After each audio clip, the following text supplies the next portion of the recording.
coming off of one of the most consequential weeks anybody has ever seen, from striking Iran to going to NATO, to announcing two deals, and then this Supreme Court victory.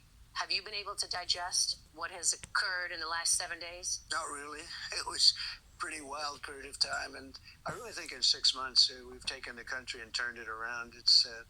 I was told by the King of Saudi Arabia, by the leader of Qatar, and the leader of UAE when we went over there, we brought back $5.1 trillion investment into the United States. They said, you're presiding now over the hottest country in the world, and a year ago we thought your country was dead. It could never come back. It was so incompetently run by a very bad president. And I said, you're right, this country is hot. And that was a couple of months ago. Now we're talking about what we've done recently. So the country is really going. The numbers are great.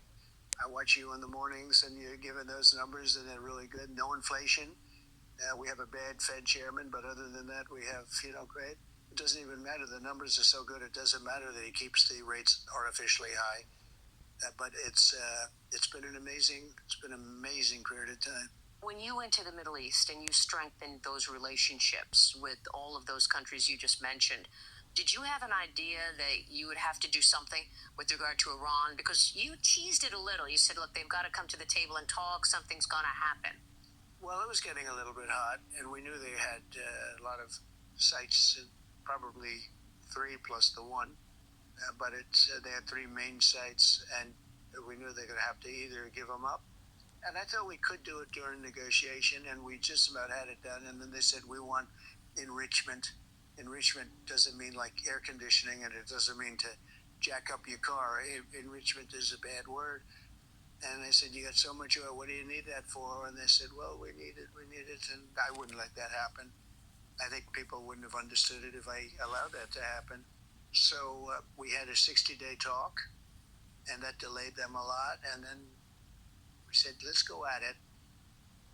And it just worked out. And we wanted to work out also for Iran. They were beaten up, and so was Israel. In all fairness, they were both very tight. We call it the 12-day war. That was an intensive war.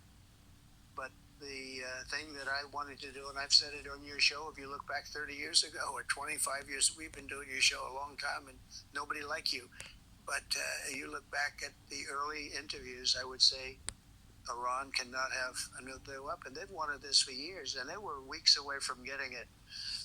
And those pilots went in there with those beautiful planes and the most sophisticated bombs anywhere in the world. Think of it, they can go 30 stories deep into granite. Who would think that's even possible?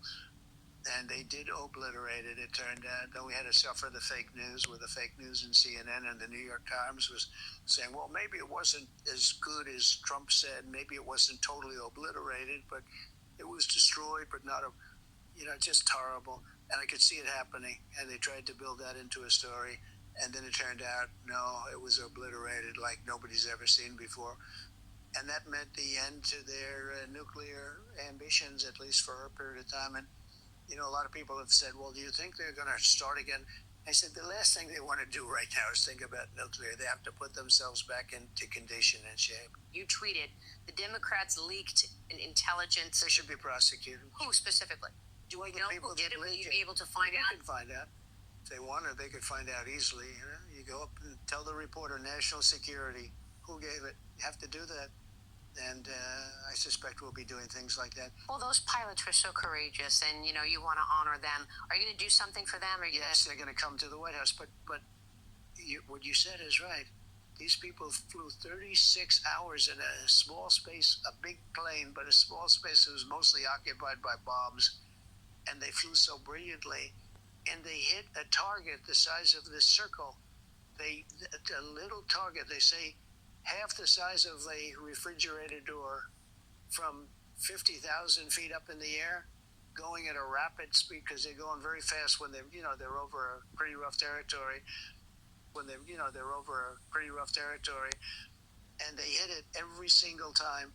and then they knocked out two other sites aside from that. Do you think that the Iran regime hid some of the enriched uranium before the strikes? No, you mean did they take it out of the deep one? No. Because you were pretty clear you can't have a weapon, you're going to have to come to the talk, something's going to happen. I don't think they did. No, I think, first of all, it's very hard to do. It's very dangerous to do. It's very heavy, very, very heavy. It's a very hard thing to do. Plus, we didn't give them much notice because they didn't know we were coming until just, then. And nobody thought we'd go after that site because everybody said that site is impenetrable. You can't, you're not going to be able. This way they did. It's at the bottom of a mountain. And it's granite. Granite's the hardest stone, and it's granite. So, no, they didn't. But I do believe they had people there because you had cars. They were saying cars. And those were masons. Those were people working with concrete. They were trying to seal up the entrance to where the bomb would most likely go in. And they did that. They were working on that, and the bomb went through it like it was butter, like it was absolute butter. Because I saw reports that there were 400 kilograms, 800 pounds that they moved, but I wonder if it's traceable. I mean, if they were to have moved, they didn't move anything. You know what? They moved themselves. They were all trying to live. They didn't move anything. They didn't think it was going to be actually doable what we did.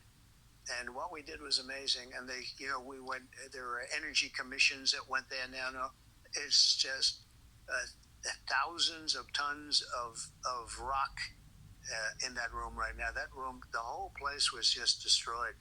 And the other two also. Now Israel was able to do damage, but we did the final damage.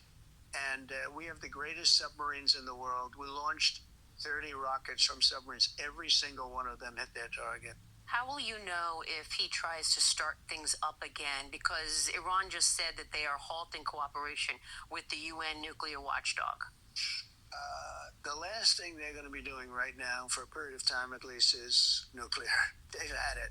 They've been trying it for 25 years. The last thing they're going to do is nuclear. We had to hit them, though. They were close to getting a nuclear bomb, absolutely. Yeah. I mean, look, I've heard from people inside Iran that the regime in Iran has executed more Iranian civilians in the past 48 hours than the number of Iranians who died in the 12-day war. So, I mean, you've got a regime that's been building ballistic missiles, building or trying to build a nuclear weapon. Why should we think that they're actually going to give up on this? Well, they might not give up, but they're going to give up on it while they're exhausted. They are exhausted. They took hits like nobody's ever taken. And frankly, Israel is tied. They wanted to, it was the perfect time.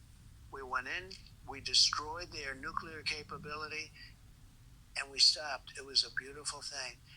And they couldn't have gone on much further. And Israel was that was a very intense 12 days. Very, very intense. Has any other country suggested to you recently, as a result of this, that they want to join the Abraham Accords? Yes. So we have some really great countries in there right now, and I think we're going to start loading them up because Iran was the primary problem. I actually thought Iran would. I actually thought we had a period of time where I thought Iran would join the Abraham Accords along with everybody else. And frankly, they would have been better off than where they are right now. And what about the Abraham Accords? Would Syria enter?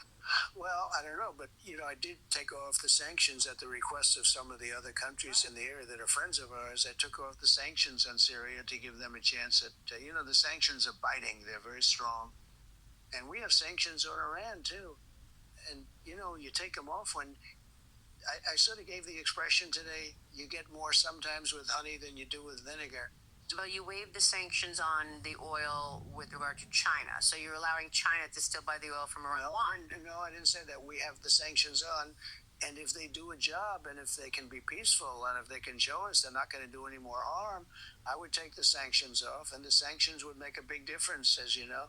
When I was, we had a great success in the first term. We had the greatest economy in the history of our country. By the way, it's going to be absolutely, this is better. This is going to be, I think, even much better. But we had the greatest economy in history.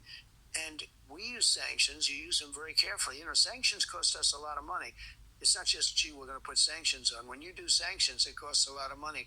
But I would, one of the things I was thinking about doing, you start waiving them for countries like, if they behave themselves like Iran, where they can sell oil and they can do the things that you want to be able to do.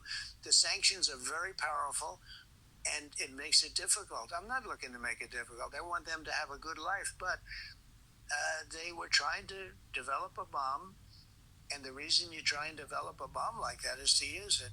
But I want to get your take on China, really, because you've announced an agreement with the Chinese Communist Party, whereas China will export the rare earth minerals. Yeah. What does that mean in terms of this upcoming tariff structure? You've got a pause in terms of the more steep tariffs that ends August 12th. Are you going to extend